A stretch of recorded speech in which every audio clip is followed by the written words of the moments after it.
আসসালামু আলাইকুম রহমতুল্লাহি ওয়া বারাকাতুহু।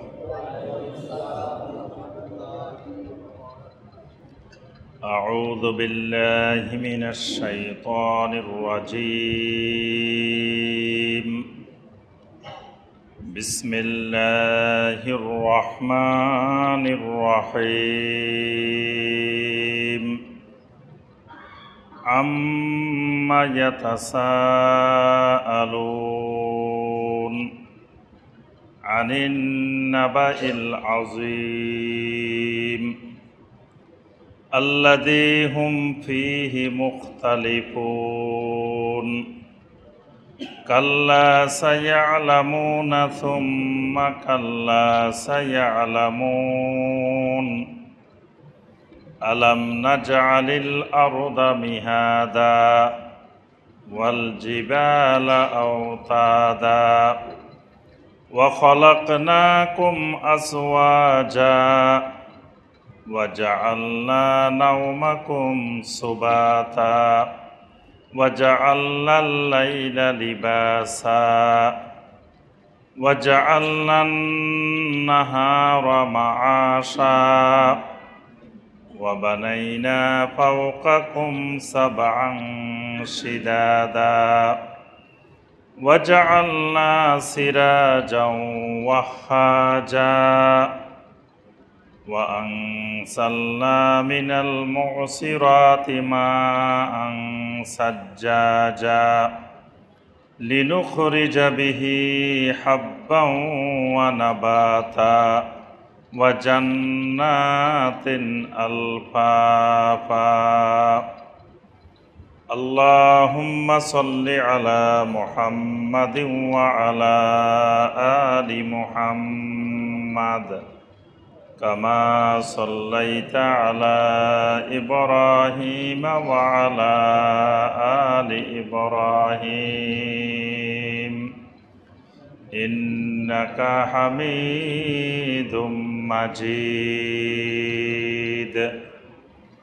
اللهم بارك على محمد وعلى آل محمد كما باركت على إبراهيم وعلى آل إبراهيم إنك حميد مجيد মুআজ্জাজ মুকাররাম উলামায়ে কেরাম, সম্মানিত দিনদার মুসলিম ভাই এবং বোনেরা, আল্লাহ রব্বুল আলমিনের দরবারে কোটি কোটি শুকরিয়া যে মহান রব্বুল আলমিন আমাদেরকে সলাতুল ইশা বা জামাত আদায় করার পরে আল্লাহ রব্বুল আলমিনের ঘরে বসে আল্লাহ সুবহানাহু ওয়া তাআলার নাজিলকৃত কোরআনে আজিম থেকে কয়েকটি আয়াতে কারিমার সংক্ষিপ্তভাবে তাফসির করার এবং শোনার তৌফিক দিয়েছেন। সে মহান রব্বুল আলমিনের শুকর আদায় করি, সকলে বলি আলহামদুলিল্লাহ। সম্মানিত ভাই ও বোনেরা, আমাদের ধারাবাহিক অত্র মসজিদে কোরআনে কারিমের তাফসিরে, গত তাফসিরে আমরা যে সূরা থেকে আলোচনা করেছিলাম, সূরাটির নাম হলো, আপনাদের মনে আছে গত তাফসিরে কোন সূরার আলোচনা? জি, 2-3 জনের মনে আছে, বাকিদের মনে নাই।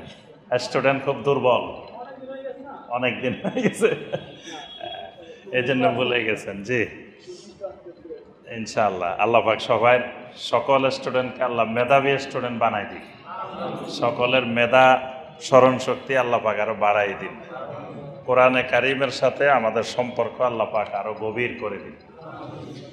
গত তাফসিরে আমরা আলোচনা করেছিলাম সূরা আল মুরসালাত, এই সূরাটি তাফসির করেছি। আজকে ইনশাআল্লাহ যে সূরা থেকে আমাদের তাফসির হবে, এটা কোরআনে কারিমের 30 নম্বর পারার প্রথম সূরা।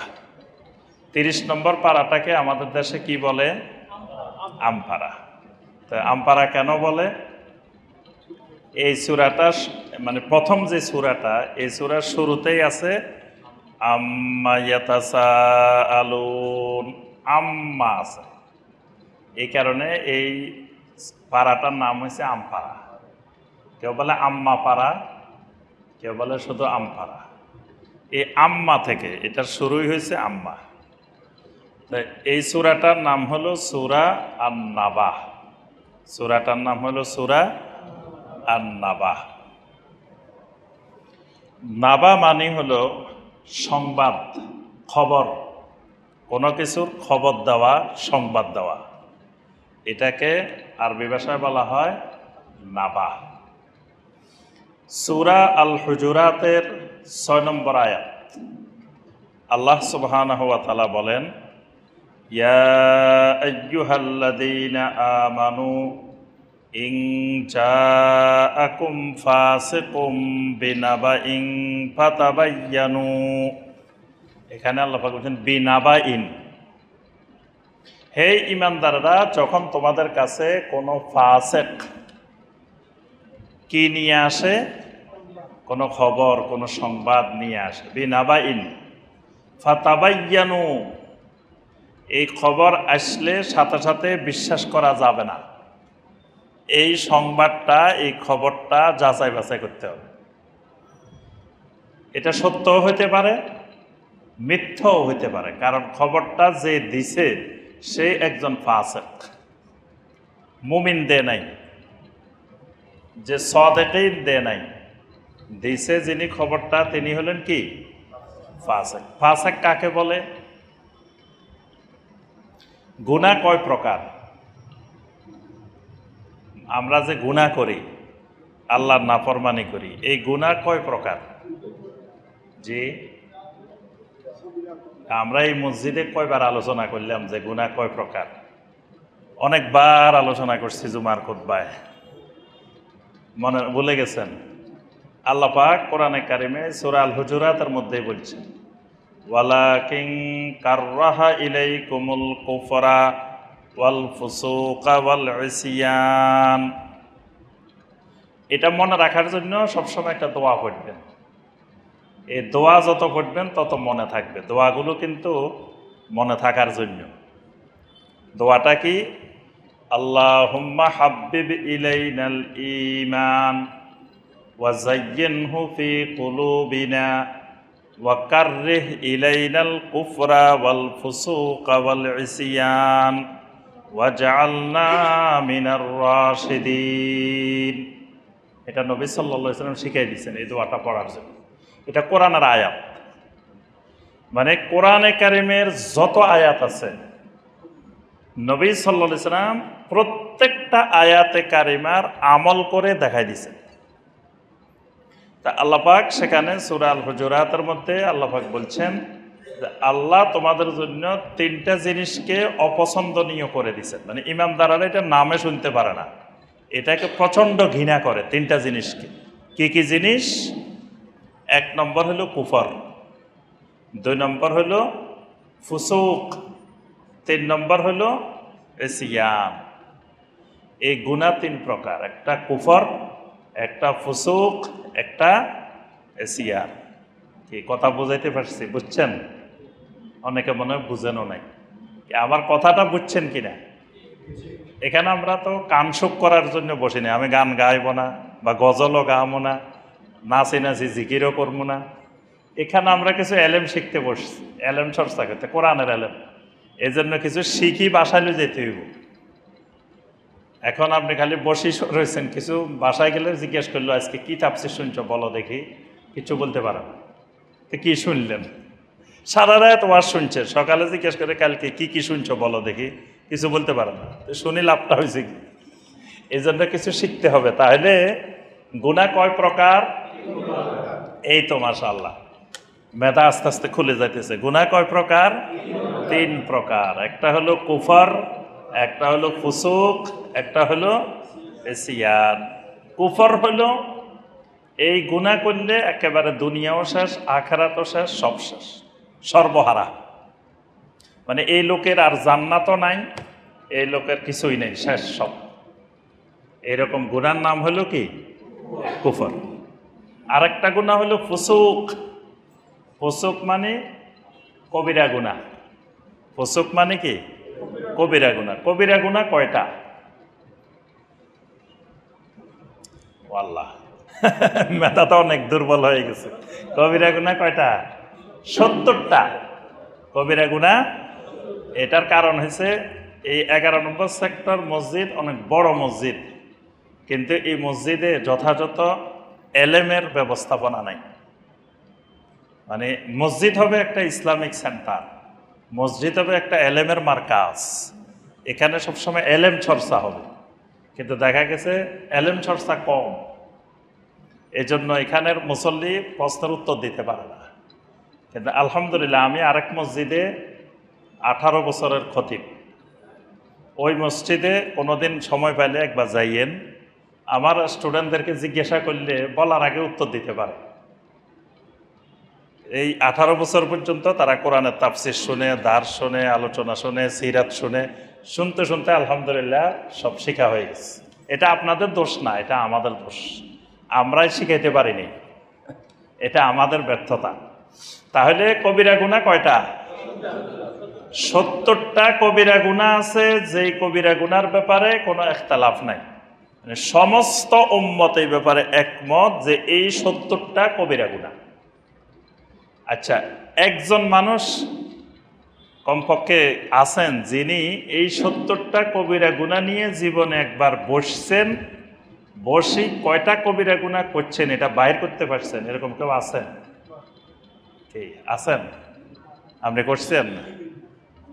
জি না, 70টা সামনে নিয়ে বসছেন, বসে যে আমার এই 50 বছর 60 বছরে এই 70টা থেকে আমি কয়টা করছি, এটা কেউ বাহির করছেন? তো বাহির না করলে জান্নাত পাইবেন কেমনে? জাহান্নাম থেকে বাঁচবেন কেমনে? এই 70টা সামনে নিয়ে সিটটা লই বসতে হবে। জীবনে কত কাজে সময় দিতেছেন, কিন্তু এইটার জন্য সময় বাহির করা যায় না, এটা প্রত্যেক মুমিনের উপর ফরজ। এই 70টা কবিরা গুনাহ সামনে নিয়ে বসবেন, বসে এই কবিরা গুনাহগুলোতে যেটা যেটা করছেন টিক দিবেন, এই পর্যন্ত। যেটা করেন নাই এটা টিক দেওয়া দরকার নেই। তো দেখবেন যে এই 70টার মধ্যে অনেকে 70টাই করছেন। 100 নাম্বার পাইবেন এখানে, টিক চিহ্ন দেওয়ার মধ্যে 100 পাওয়ারও সম্ভাবনা কি আছে। কেউ 100-র মধ্যে 90 পাইবেন, কেউ 80 পাইবেন, দেখবেন যে এই গুনাহ জীবনে করছেন।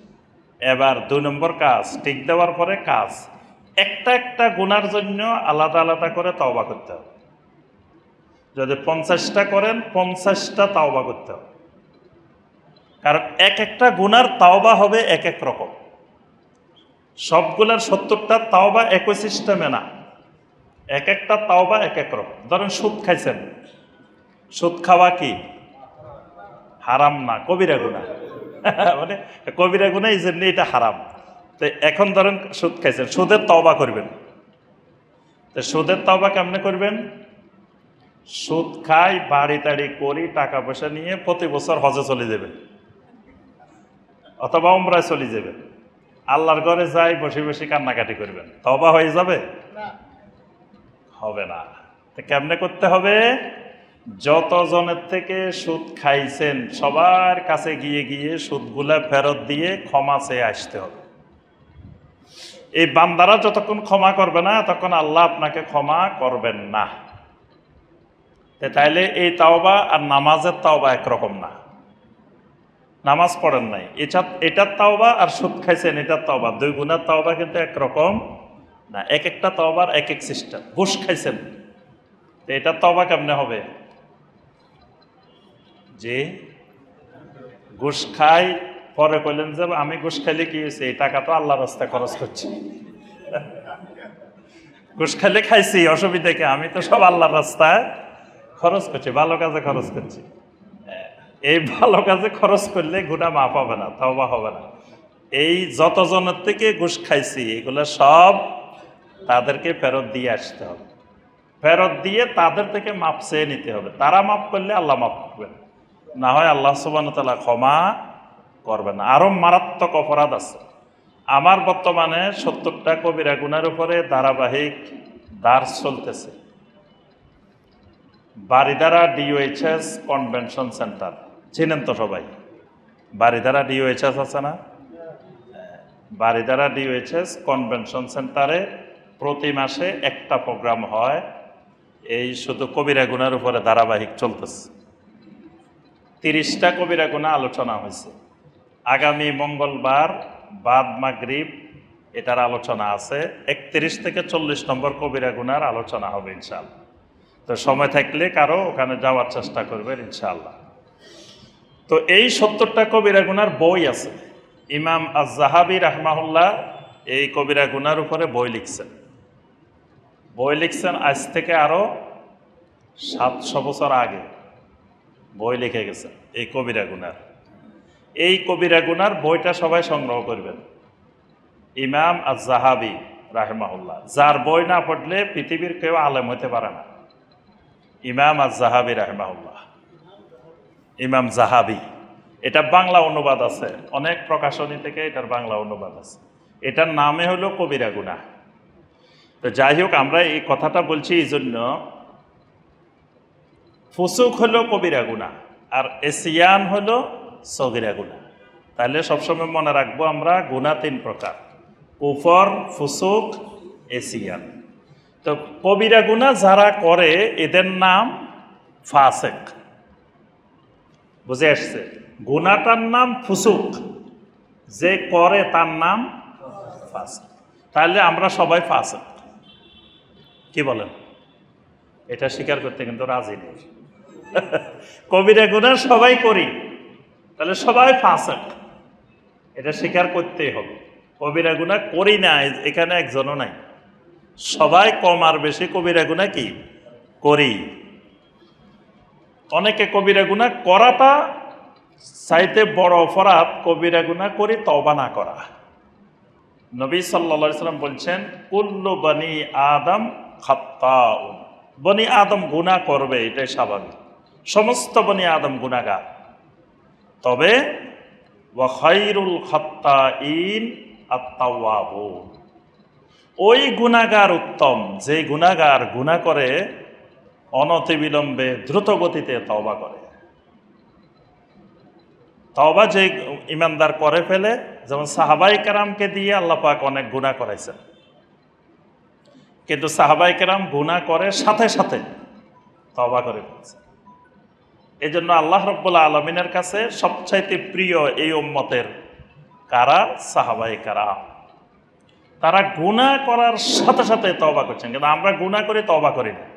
বলি যে এখন তওবা করা যাবে না, মোটামুটি বয়স 70-80 বছর হোক, যখন আর গুনাহ করার শক্তি থাকবে না শরীরে, মানে চাইলেও আর করতে পারবো না, তখন তওবা করে ফেলবো। আমাদের ভাবসাবটা হলো কি এইরকম। এই জন্য যুবক বয়সে কেউ হজ করতে যায় না। দেখবেন বাংলাদেশে যুবক বয়সে কেউ হজে যায় না। জিজ্ঞেস করলে, ভাই টাকা আছে পয়সা আছে হজে যান না কেন? হজ ধরে রাখতে পারবো না। হজ ধরে রাখতে পারবে না। তো হজ ধরে রাখার কি আছে? আপনি হজ করলেও যে জিনিস হারাম, হজ না করলেও সেই জিনিস হারাম। হজ না করলে কি সেটা জায়েজ? হজ না করলেও জায়েজ নাই, হজ করলেও জায়েজ নাই। তো আপনার হজ ফরজ, হজ করে ফেলতে হবে। এই জন্য আমরা ওই নাবার কথা বলতে গিয়ে বলছিলাম যে গুনাহ 3 প্রকার। একটা হলো ফুসুক। ফুসুক যে করে তার নাম ফাসিক। আল্লাহ পাক বলেন, ইয়া আইয়ুহাল্লাযীনা আমানু ইন জাআকুম ফাসিকুম বিনাবাইন ফাতাবায়ানু। যখন কোনো ফাসিকরা তোমাদের কাছে কোনো সংবাদ নিয়ে আসে, তখন তোমরা যাচাই বাছাই করো। এই জন্য পত্রিকায় কোনো খবর দেখলে সাথে সাথে বিশ্বাস করে ফেলবেন না। সাথে সাথে বিশ্বাস করা হারাম। অনেকে এটার একবারে মানে ওহির মতো বিশ্বাস করে ফেলায়। পত্রিকা আসছে, কমিয়া এটা জানলেন কেন? কমিয়া পত্রিকায় আসছে। পত্রিকায় কি ভুয়া খবর আসে? পত্রিকার ম্যাক্সিমাম খবর ভুয়া খবর, উদ্দেশ্য প্রণোদিত খবর। তারপর আপনার টেলিভিশনের খবরে বলছে, হয় টিভিতে বলছে।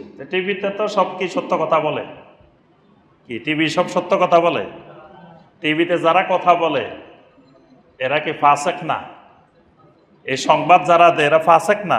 তা আল্লাহ বলছেন ফাসেক যখনই তোমাদেরকে কোনো খবর দিবে ফাতাবাই জ্ঞানু, যাচাই বাছাই করে। যে দেশে মিথ্যা সাক্ষী দেওয়ার লোকের অভাব নেই, আপনি কয় হাজার লোক চান মিথ্যা সাক্ষী দেওয়ার, অ্যাভেলেবেল পাইবেন। যে দেশে মিথ্যা সাক্ষী দেওয়ার লোকের অভাব হয় না, সেই দেশে আপনি খবর আসছে আর বিশ্বাস করে ফেলবেন। এই জন্য আল্লাহ পাক বলছেন এখানে নাবাইন, নাবাইন শব্দটা বলছেন। এই নাবা থেকে এই সূরার নাম হলো সূরা আন-নাবা। নাবা মানে খবর। এখানে খবর মানে কিয়ামত, কিয়ামতের খবর, আখিরাতের খবর। এখানে আল্লাহ পাক নাবাটাকে বলছেন নাবায়ে আজিম, মহান খবর, মহান সংবাদ। তো মহান সংবাদ কোনটা? কিয়ামতের সংবাদ। এটার চেয়ে বড় সংবাদ আর নেই। এটাকে আল্লাহ রাব্বুল আলামিন মহান সংবাদ বলছেন কেন?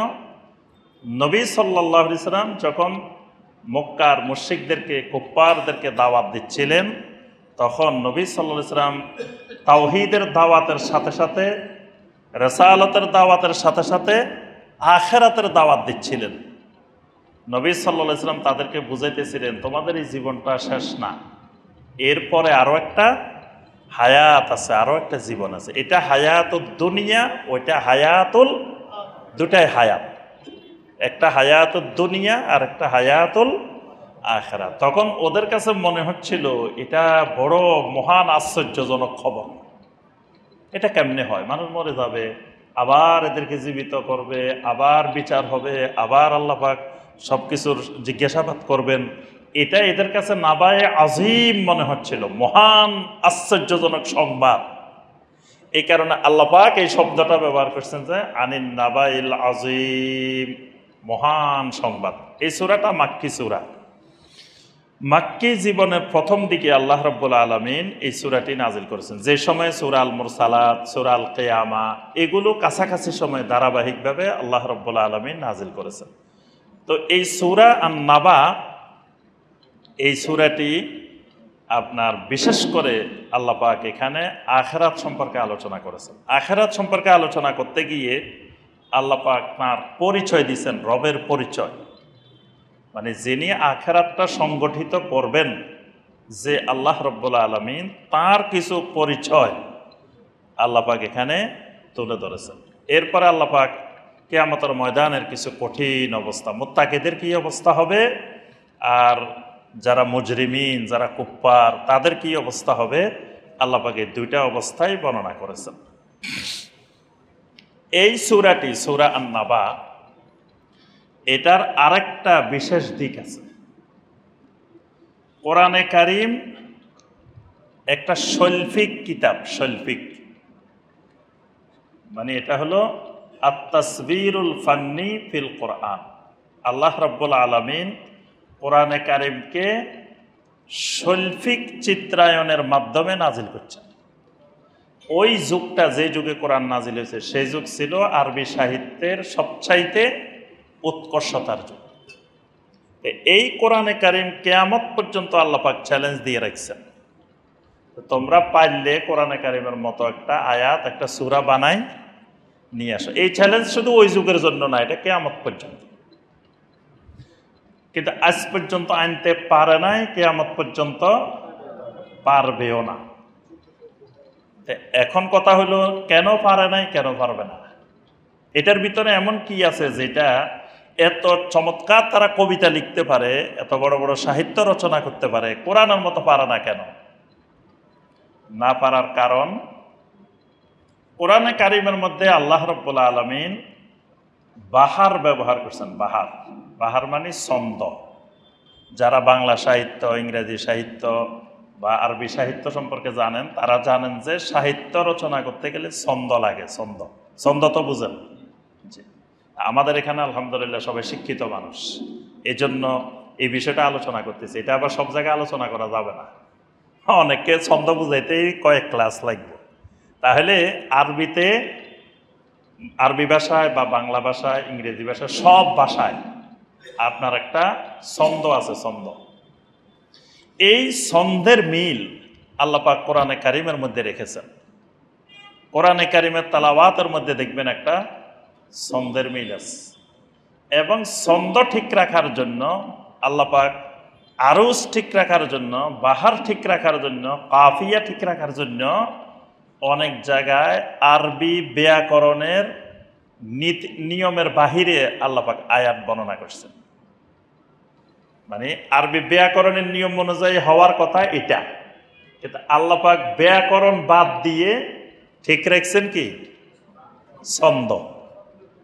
যেমন একটা আয়াত বলি, একটা সূরার প্রথমে দিয়ে দেখেন, ওয়াল ফাজর ওয়ালায়ালিন আশর ওয়াশ-শাফঈ ওয়াল ওয়াতর ওয়াল লাইলি ইযা ইয়াসর। এখানে প্রথম আয়াত ওয়াল ফাজর, ফাজর, ফার উপরে জবর, জিমের উপরে জজম সাকিন, রার উপরে হরকত। তাহলে এই শব্দটা যে স্টাইলের, এর পরের আয়াতে দেখেন ওয়ালায়ালিন আশর, ফাজর এই শব্দটা যেরকম, আশ শব্দটাও সেম। তারপরে ওয়াশ-শাফঈ ওয়াল ওয়াতর, ওয়াতর এই শব্দটাও একই রকম। ওয়াল লাইলি ইযা ইয়াসর এই শব্দটাও ওই ফাজরের মতো, ফাজর যেরকম ধারাবাহিকভাবে আল্লাহ রাব্বুল আলামিন প্রত্যেকটা আয়াতের শেষে ছন্দ অন্তমিল, যেটাকে বলা হয় আরবিতে কাফিয়া, অন্তমিল। এই অন্তমিলটা কিভাবে আল্লাহ ঠিক রাখতেছেন দেখেন। কিন্তু এখানে চতুর্থ আয়াতে এসে শব্দটা হওয়ার কথা ছিল ওয়াল্লাইলি ইযা ইয়াসরি, আরবি ব্যাকরণের নিয়ম অনুযায়ী শব্দটা হওয়ার কথা ওয়াল্লাইলি ইযা ইয়াসরি, রার পরে একটা ইয়া আছে। ইয়াস কোনো শব্দ নাই আরবিতে, শব্দটা হবে ইয়াসরি। কিন্তু আল্লাহ রাব্বুল আলামিন, এবং এখানে এমন কোনো নিয়ম নাই যে কারণে ইয়াটা বাদ পড়ে যাবে, কিন্তু আল্লাহ পাক ওই কাফিয়া ঠিক রাখার জন্য, ছন্দ ঠিক রাখার জন্য, অন্তমিল ঠিক রাখার জন্য ইয়াটাকে বাদ দিয়ে দিছি। আমি কি কথাটা বুঝাইতে পারছি? হ্যাঁ, আল্লাহ রাব্বুল আলামিন কোরআনের শৈল্পিক সৌন্দর্য ঠিক রাখার জন্য এইভাবে বর্ণনা করছে। এই সূরাটা, সূরা আন-নাবা, এত সুন্দর করে আল্লাহ রাব্বুল আলামিন এখানে অন্তমিল ছন্দ আল্লাহ পাক ঠিক রাখছেন। দেখেন, একটু তেলাওয়াত করলে বুঝবেন। আলাম নাজআলিল আরদা মিহাদা ওয়াল জিবালা আওতাদা ওয়া খালাকনাকুম আজওয়াজা ওয়া জাআলনা নাওমাকুম সুবাতা ওয়া জাআলনাল লাইলা লিবাসা ওয়া জাআলনান নাহারা মাআশা ওয়া বানাইনা ফাওকাকুম সাবআন শিদাদা ওয়া জাআলনা সিরাজাও ওয়াহাজা। এভাবে দেখেন প্রত্যেক আয়াতের শেষে একই রকম অন্তমিল। এটাকে এলমে আরুজের ভাষায়, ছন্দ বিজ্ঞানের ভাষায় বলা হয় কাফিয়া, অন্তমিল। এটা কোরআনের একটা বড় ধরনের শৈল্পিক সৌন্দর্য। আবার দেখেন, আরবের কবিদের সিস্টেম হলো প্রথম লাইন যেই অন্তমিল দিয়ে শেষ হবে, সবগুলা লাইন একই অন্তমিল দিয়ে শেষ হবে। কিন্তু আল্লাহ পাক একই সব অক্ষর দিয়ে শেষ করেন নাই। মানে এই যে কবিরা পারে নাই কেন, আল্লাহ পাক শুরু করেন এক কাফিয়া দিয়ে, মাঝখানে গিয়ে আল্লাহ পাক কাফিয়া চেঞ্জ করে দেন। যেমন আলহামদুলিল্লাহি রাব্বিল আলামিন, শেষ অক্ষরটা কি? নুন। আর রহমানির রহিম, শেষটা কি? মালিকি ইয়াউমিদ্দিন। ইয়্যাকা না'বুদু ওয়া ইয়্যাকা নাস্তাঈন, শেষটা কি? আচ্ছা, এখন আসেন তাহলে এ সবগুলোর নুন, মাঝখানে একটা কি? আল্লাহ পাক চাইলে কিন্তু এখানেও নুন দিতে পারতেন। খালি আপনার রাহিমটা আগে আনলে, রহমানটা পরে নিলে নুন হয়ে যায়। দুটাই আল্লাহর নাম, আগে পরে গেলে কিন্তু অর্থের কোনো পরিবর্তন নেই, সমস্যা কিন্তু কিছুই নেই। রাহিমও আল্লাহর নাম, রহমানও আল্লাহর নাম। তাই আগে গেলে পরে গেলে কোনো অসুবিধা আছে? তা আল্লাহ পাক এইভাবেও নাজিল করতে পারতেন, আলহামদুলিল্লাহি রাব্বিল আলামিন আর রহিমির রহমান, এভাবেও বলতে পারতেন, পারতেন না? তখন নাজিল করলে কিন্তু ওইটার শেষও কি হইতো? নুন দিয়ে হইতো। কিন্তু আল্লাহ রাব্বুল আলামিন চেঞ্জ করে দিয়েছে। এই জায়গায় এসে কবিরা, আরবের সাহিত্যিকেরা থমকে গেছে। মানে আর মিল রাখতে পারেন। এখানে আরো বাহারের ছন্দের কিছু নিয়ম আছে। আল্লাহ পাক একটা বাহার দিয়ে শুরু করছেন, মাঝখানে এসে এটা আবার ঘুরে দিছেন, মিলে নেই। তা আরবের কবিরা অনেকভাবে চেষ্টা করছেন, এখন চেষ্টা করতে করতে শেষে মালসি কাথা হয়ে গেছে। মালসি কাথা, মালসি কাথা বুঝেন কি? বুঝেন মালসি কাথা? কাঁথা চিনেন তো? কাঁথার মধ্যে কাঁথা কয়েক রকমের আছে। একটা কাঁথার নাম হলো মালসি কাঁথা। মালসি কাঁথা কোনটা? না, এটা মাথা ডাকলে পা ডাকা যাবে না, পা ডাকলে মাথা ডাকা যাবে না, এরকম কাঁথা আছে না? এটা আপনি দুটোটা ডাকতে পারবেন না, হয় মাথা ডাকা লাগবে, না হয় পা ডাকা লাগবে, যে কোনো একটা ডাকতে হবে। দুইটা যদি চেষ্টা করেন হবে না। এই কাঁথার নাম হলো মালসি কাঁথা। তো আরবের কবিরা যখন এরকম বসছে এক একটা সূরা নিয়ে, যে তারা বলে যে পারবে না, এটা কি কথা? এটা তো আমরা তো বড় বড় কবি, সাহিত্যিক, পণ্ডিত, আর আমরা বুঝি কোরআনের আয়াতের মতো আয়াত বানাইতে পারবো। এখন দেখা যায় একদিক দিয়ে মিলাইতে গেলে, প্রথম দিয়ে মিলাইতে গেলে শেষে দিয়ে মিলে না, শেষে দিয়ে মিলাইতে গেলে প্রথম দিয়ে মিলে না। তখন তারা সর্বশেষ ঘোষণা দিয়ে দিছে, ইন্না আ'তাইনাকাল কাউসার লাইসা হাযা মিন কালামিল বাশার। আরবের কবিরা সবাই মিলে বসে লাস্টে বলছে যে ইন্না আ'তাইনাকাল কাউসার লাইসা হাযা মিন কালামিল বাশার, যে এই যে ইন্না আ'তাইনাকাল কাউসার নাজিল হয়েছে, এটা কোনো মানুষের তৈরি করা জিনিস নয়, মানুষের কথা নয়। এটা মিলানো যাবে না, এটা মিলানো খুব কঠিন। এটা একটা মিলেছেন আয়াত, দুইটা মিলেছেন, 3 নম্বরে যায় আর মিলাইতে পারবে না। তো এই সূরা আন-নাবাটা এই আরবি সাহিত্যিক শৈল্পিক সৌন্দর্যের একটা অনন্য নমুনা। সূরা আন-নাবা।